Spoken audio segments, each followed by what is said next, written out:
ঢাকাইয়া নামটা শুনেই তো মনে হচ্ছে যে আসলে ঐতিহ্যের দারুণ কিছু, কারণ এটি 400 বছরের পুরনো শহর।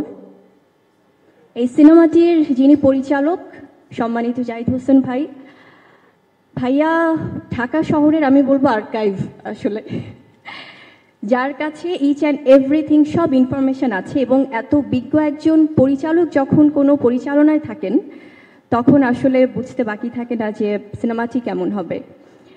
যখন আমার সাথে টিম থেকে যোগাযোগ করা হলো এবং আমাকে যখন গল্প পাঠানো হলো এবং জানানো হলো, প্রথম থেকে আমার কাছে মনে হয়েছে যেটা জাহিদ স্যার বলছিলেন যে ডিফারেন্ট কিছু করতে চাই আমি অলওয়েজ। সো আমার কাছে মনে হলো যে গল্পটি সেরকম, because I am super blessed two B the part of this beautiful project. কারণ এ ধরনের হেরিটেজ, এ ধরনের রিচুয়াল, এ ধরনের হিস্ট্রি নিয়ে কাজ করাটা আমাদের জন্য অনেক সৌভাগ্যর।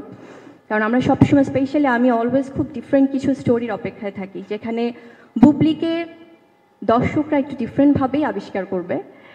সেখান থেকে আসলে এই কাজটির জন্য আমি হ্যাঁ বলেছি এবং আমার কাছে মনে হয়েছে যে আমি খুব সম্মানিত বোধ করেছি যে টিম থেকে সবাই আমাকে নিয়ে ভেবেছে এবং আমাকে তারা আসলে খুব সুন্দরভাবে ওয়েলকাম করেছে। এই সিনেমাটির সাথে যারা সম্পৃক্ত, স্পেশালি আমাদের রেসপেক্টেড প্রডিউসার আমাদের জাহাঙ্গীর ভাইয়া আছেন, মাহবুব ভাইয়া আছেন, রাজু ভাইয়া আছেন, যারা যারা এখানে সবাই আসলে এটা তো ইটস আ টিম। এবং আমার মনে হয় যে আরও যারা সম্মানিত ব্যক্তিবর্গ আছেন প্রত্যেকেই কিন্তু দারুণ একটা পার্ট হতে যাচ্ছে সিনেমার। এবং আজিম স্যার আছেন যিনি আসলে প্রপারলি স্টাডি করে, কারণ এটা কিন্তু একটা অঞ্চল নিয়ে বা একটা শহর নিয়ে যখন সিনেমা হয় সেটা কিন্তু দুর্দান্ত সাহসের ব্যাপার। সো সেখানে যখন প্রপার রিসার্চ নিয়ে কাজটা করা হয় সো আনন্দ আরও দ্বিগুণ কাজ করে। এবং আমাদের খালেক ভাইয়া আছেন, সবাই আছেন, আসলে প্রত্যেকে না সবার জায়গা থেকে সমানভাবেই কিন্তু কন্ট্রিবিউট করছেন। এখানে প্রেজেন্সটা যাদের আছে সবাই কিন্তু কন্ট্রিবিউট করছেন। একটু আগেই বলছিলাম অনেকদিন পরে প্রিয় মুখগুলো দেখে খুবই ভালো লাগছে। মানে চলচ্চিত্র তো আমার আরেকটা পরিবার, সো যখনই দেখা হয় খুব আপন লাগে, তার বাইরেও খুব মিস করি, বাট সম্ভব হয় না সবসময় দেখা করার। ভীষণ ভালো লাগছে। আর আজকে নতুন সিনেমা মহরতের মাধ্যমে সবার সাথে দেখা হলো, খুব ভালো লাগছে আসলে। যেটি আপনি বলছিলেন যে নতুন চলচ্চিত্রে নিজেকে সম্পৃক্ত করতে পেরে, ঢাকাইয়া দেবদাস ডেফিনেটলি খুব দারুণ একটি চলচ্চিত্র হতে যাচ্ছে, একটি ভিন্ন চলচ্চিত্র হতে যাচ্ছে যেটা দর্শককে বিনোদিত করবে। এবং আমার মনে হয় যে দর্শকরা আসলে যে আগ্রহ নিয়ে অলরেডি আছেন নামটি শুনে, সেখান থেকে আমরা অবশ্যই পুরো টিম চেষ্টা করব সে এক্সপেকটেশন ফুলফিল করার জন্য। এবং সেখান থেকে বলবো যে he is very potential.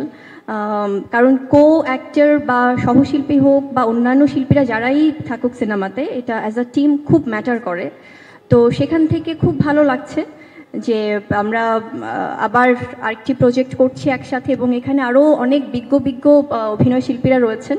So আমার মনে হয় দর্শকরা নতুন করে আসলে আমাদেরকে আবার দেখবেন। যে কোনো সিনেমার আগে প্রস্তুতি অবশ্যই নেওয়াটা খুব প্রয়োজন অ্যাজ অ্যান আর্টিস্ট। তবে যখন কোনো রিচুয়াল, কোনো হেরিটেজ, কোনো ট্র্যাডিশন, কোনো অঞ্চল ভিত্তিক সিনেমা হয় তখন কিন্তু প্রস্তুতিটা আরও বেশি হয়।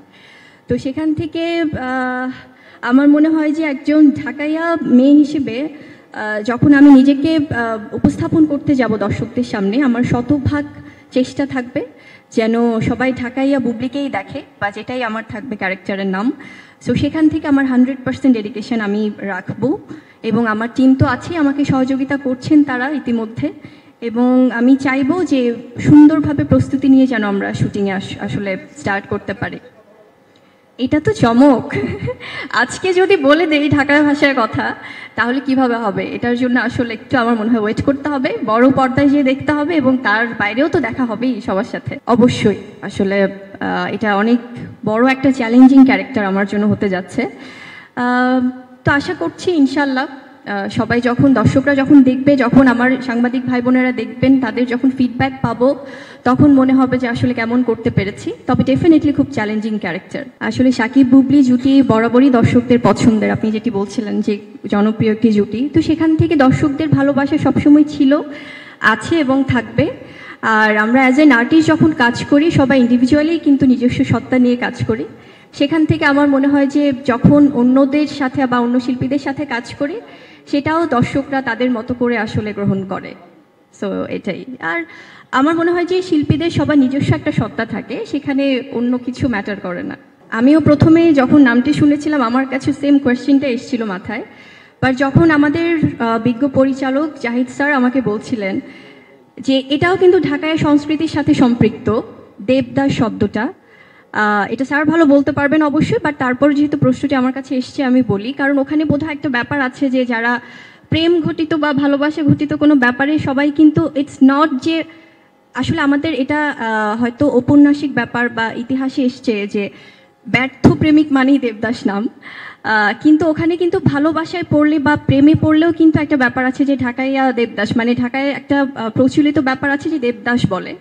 সো সেখান থেকে ব্যাপারগুলো আছে এবং বাকিটা তো সিনেমায় দেখা যাবে এবং আমাদের সম্মানিত পরিচালক বলতে পারবেন।